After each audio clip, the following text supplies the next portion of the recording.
I saved her daughter without knowing who she was. Now the queen says, beginning. The planet of Zytheria always looked like something painted on a vast cosmic canvas. Its skies were lavender at dusk, its oceans shimmered with flecks of silver like liquid starlight, and its forests glowed with bioluminescent plants. Yet beneath its beauty, Zytheria was a kingdom bound by ancient customs and ruled by one of the most mysterious monarchs in the galaxy, Queen Selira, known as both a just ruler and a feared strategist. But I didn't know any of that when I first landed there. My name is AlienQueen, a human from the frontier colonies. I was a freelance pilot, smuggler on bad days, and errand runner on worse. My ship, the Nomad's Grace, had suffered an engine flare while crossing the bleak belt, and I had no choice but to limp towards Zytheria, hoping to barter repairs. I wasn't looking for trouble. I just needed parts. It was in the middle of that desperate search, wandering through the glowing forest at night, that I heard the scream. It wasn't the cry of some wild animal. No, this was sharp human and filled with terror. I turned toward the sound and saw her, a young girl, maybe 12 or 13, with hair like liquid silver and eyes that glowed faintly with the violet hue of the Zytherian people. She was cornered by 3 predatory beasts, scaled, 4-legged things with gaping maws. I didn't think. I acted. Pulling the old plasma cutter from my belt, I charged forward. My first swing hit one of the beasts square across its neck, sending it collapsing with a hiss. The others turned on me, snarling. The girl stumbled backward, clutching a small crystal pendant around her neck. Run! I shouted, but she didn't. Instead, she froze, paralyzed by fear. I fought clumsily. My training as a pilot hadn't prepared me for close combat.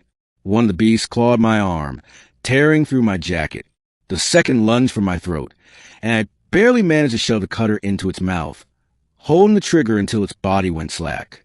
The third creature snapped at me, but before it could strike, the girl lifted her hand and unleashed a burst of shimmering energy.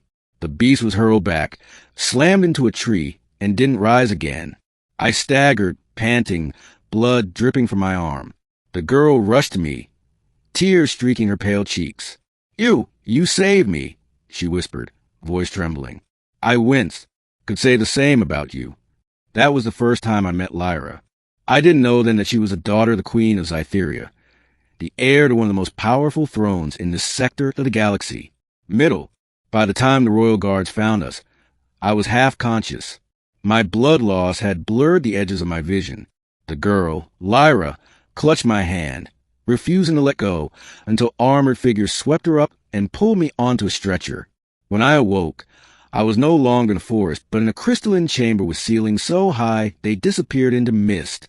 The air smelled of blossoms and metal polish. My wounds were sealed with advanced biotech, though the ache lingered.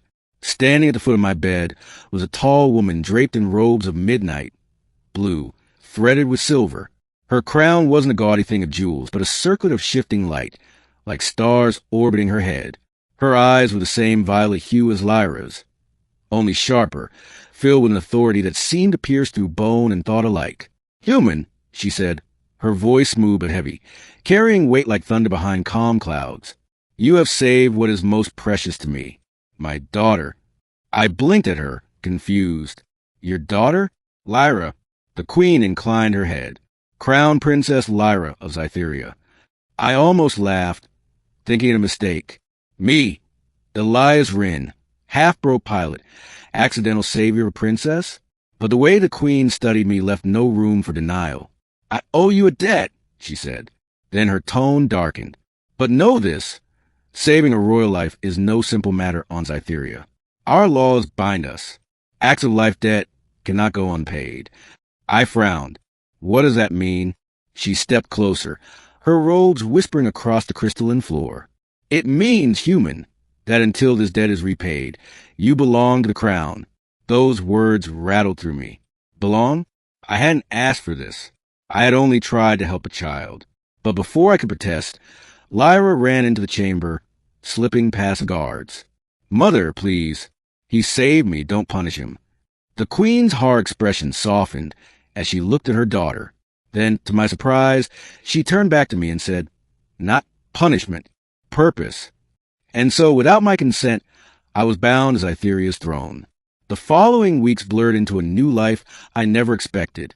Instead of patching together my ship and leaving, I was housed in the royal citadel, shadowing the princess as part protector, part companion. Lyra insisted on it. He saved my life, she told anyone who questioned it. I trust him. I tried to protest. I'm no bodyguard. I'm barely a pilot. But Lyra only smiled knowingly. You're more than you admit, Elias. I can feel it. Her words unsettled me. The Zytherians were known for their psychic sensitivity, an ability to read emotions, and sometimes glimpses of thought. If she sensed more in me than I wanted revealed, well, I kept that fear buried. The Queen, meanwhile, tested me in subtle ways. She invited me to councils, gauged my reactions to discussions of war and peace. She set me with Lyra into training chambers, watching how I adapted to their combat forms. Every move I made felt like part of some invisible trial. One evening, I overheard the Queen speaking to her advisors. The human is unremarkable at first glance, she said, yet he carries something, resilience, perhaps, or fate. The ancient texts speak of outsiders shaping destiny. We must be watchful. Fate? Destiny? I wanted none of it. I just wanted my ship fixed. But then the war came. Zytheria's enemies had long circled, waiting for weakness. A coalition of rival houses launched an attack, seeking to capture Lyra and destabilize the throne.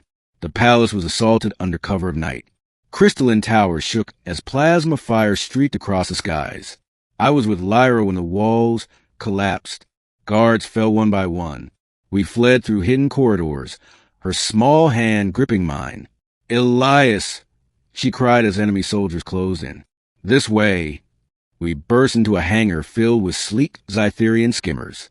I jumped into the nearest one, powering its unfamiliar controls, while Lyra worked the energy shields. Enemy fire hammered against us as we lifted off, racing into the lavender night. But we couldn't outrun them all.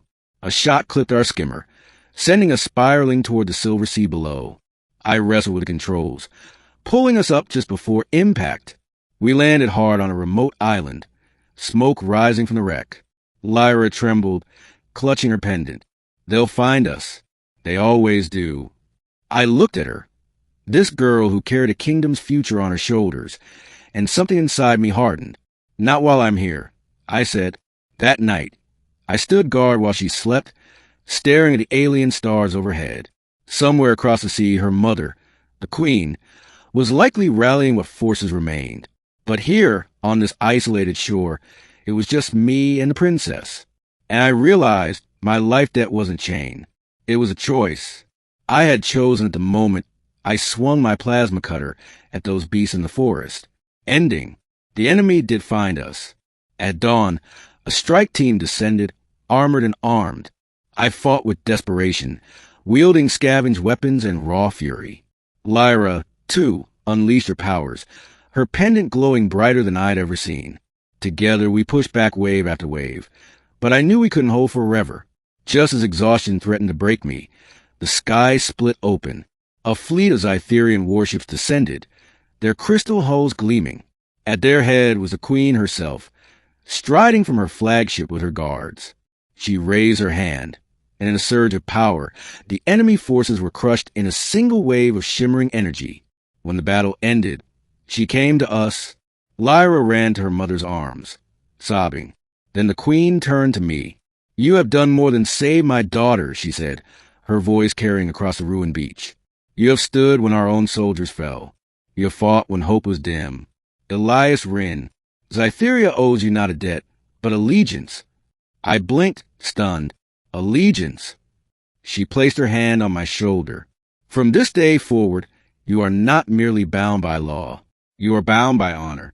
Zytheria names you protector of the air, defender of the throne, and should you choose, a place among us for as long as you walk the stars. The weight of her words pressed down on me. I thought of my ship, my drifting life across the colonies, my endless running. And then I looked at Lyra, who was smiling through her tears, hope shining in her violet eyes.